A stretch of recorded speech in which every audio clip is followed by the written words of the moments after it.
This is ridiculous and has to stop. As we've heard the debates, the debacles, everything going on with Kevin Durant and Stephen A. Smith, and it's just absolutely ridiculous that Suns fans still have to deal with this being called out. So we're going to dive into that. Plus, Devin Booker also opens up about the Intuit Dome, and maybe this could be something that could be added to other arenas, possibly something James Jones or Mike Budenholzer could get Matt Ishbia to push for. We'll be looking at all of that and more on this episode of Suns Digest. I'm Bruce Velez.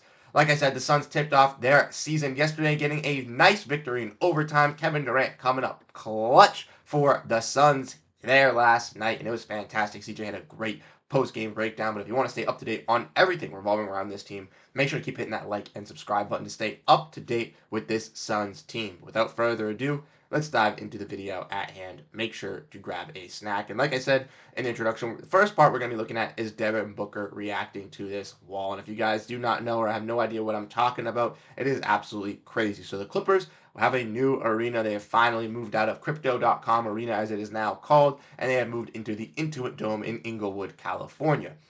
Now, this building has been, constructed by Steve Ballmer for the last couple years and is set to be, the new state of the art arena to kind of change things. And they've had some really cool innovations that I saw into their stadium. And one of them is that fan wall, which is in the second half section where they're behind the basket. And it's just all Clippers fans. And they go berserk. And last night, they were going wild. And even though the Suns pulled away with the victory, it was definitely distracting and definitely could cause for for other teams to go in that direction as well. As we look here, courtesy of Phoenix Sports, we can see they completely do their job. But we heard them, Devin Booker, on the wall at the Intuit Dome, which is kind of cool, saying that he definitely heard them and that they definitely are, making some noise up there, which is cool to see as well.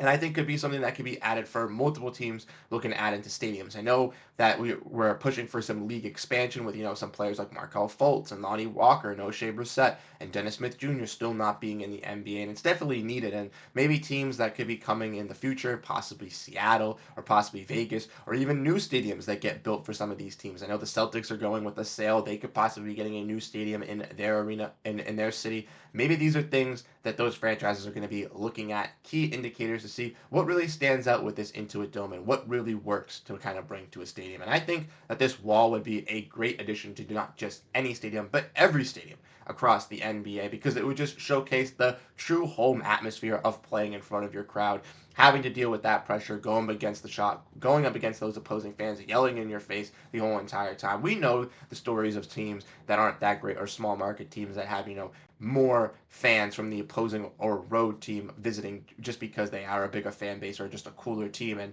it kind of sucks. So having this kind of looking out bright, and especially with the Clippers being like a little bit of a smaller market team compared to the Lakers, it's very cool to see, and I hope to see this being implemented with other teams as well. Let me know what you guys think down below in the comment section. But let's get into the meat and bones of the video. Let's get to the point where you guys all clicked for, which is Stephen A. calling about Kevin Durant and speaking out about him. And we need to say, calm down about Kevin Durant, because my boy played fine last night, ladies and gentlemen. I know he had some parts where he didn't look the greatest. He had some turnovers. He didn't look the most sound, but I'm still believing in Kevin Durant. I'm still believing in this Suns squad. And they went out and got the victory. And Durant was clutch, hitting that last second shot to force the game to overtime. And the Suns did walk away with a nice victory due to James Harden missing some free throws at the end. But let's get into what Stephen A had to say on our guy Kevin Durant. So if we look at this, we can see Stephen A says Kevin Durant doesn't have much belief in the Suns with KD as their superstar. In a video, he said this, but this is a quick quote saying, "I don't question the greatness nor commitment of Kevin Durant. When you are that great, you should be able to be a better leader than he has shown." And Durant, as we know, the troll on Twitter himself, has responded in a fantastic way and speaking back to Stephen A, saying, "I would disagree, Stephen.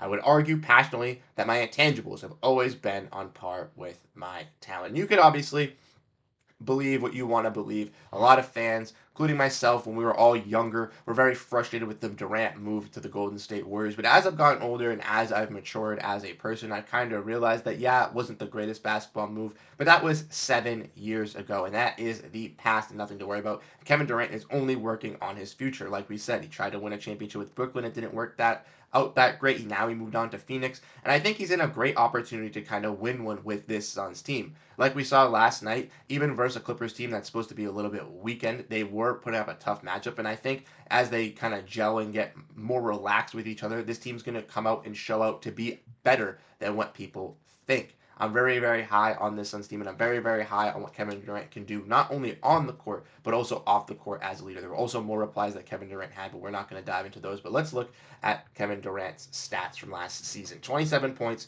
6.6 rebounds, 5 and assists, 52% from the field, 41% from three. Like Stephen A said, he's not discrediting his skill or anything like that at all. He's just saying that he should be able to be a better leader than he is shown. And you could argue that that's the case, but personally, I think this is absolutely ridiculous and just needs to stop. Durant has obviously shown that he's a great leader and great mentor already with Ryan Dunn in this system and this Suns team. And the Suns fans are really embracing these rookies. Kevin Durant has never had any NBA players talk bad about him, hasn't had anything revolving around that. It's only been media people that have talked bad about Durant throughout his career, and that's just because they want to pin narratives on Durant. And ultimately, it is not the greatest look for the media at this point, because fans are kind of realizing this at this point. Durant has multiple relationships with a multitude of NBA players that he's teammates with now or teammates with in the past that he has strong relations with, and that only goes to show you how great of a leader he is on the court and in practice with this team. Like Kevin Durant said on Twitter, we don't see what happens behind closed doors. We don't know what happens in those practices, and I can guarantee you Kevin Durant is leading those practices alongside his teammates in Devin Booker and Bradley Beal with Coach Mike Budenholzer. But if we want to look at Durant's stats from last night's game, we can obviously see in this contest here that Durant put up 8 for 17 from the field, 2 for 5 from 3 with 7 rebounds, 9 assists, and 20 points here, which is great stuff from Durant and ultimately why he showcases to be a killer for this Suns team. Like I've said and like I've preached, I'm a big supporter of Kevin Durant on this team. The trade rumors, all that stuff, nonsense needs to stop. He's focused on winning. Mike Budenholzer's focused on winning. The Suns team is focused on winning, and they're going to deliver that this season. We saw the Suns, like we said, come out pretty strong. And all those Bradley Beal people that were hating on Bradley Beal all offseason, saying they need to write him off going into the year, what happened last night? He went out and proved everybody wrong and clearly delivered. And I'm liking what I'm seeing with this Suns squad. Tyus Jones, Monte Morris looked absolutely fantastic with their point guard play as well in setting up this offense. And this team is looking primed to make a deep playoff run. So let me know what you guys think down below in the comment section. How did you guys feel about the opener? How do you guys feel about Booker and Durant's comments here in this video? Drop your stuff down below in the comment section. You guys have been absolutely fantastic, showing your love, support, and everything on this channel. And we're really appreciative, CJ and I, to have that from you guys. Once again, we're going to be uploading videos, maybe possibly going live, doing a bunch of stuff over on this channel. So if you guys want to stay up to date on everything Suns related, hit the like button, hit the subscribe button, and I'll catch you guys in the next video. Have a great rest of your day, and peace out, everyone.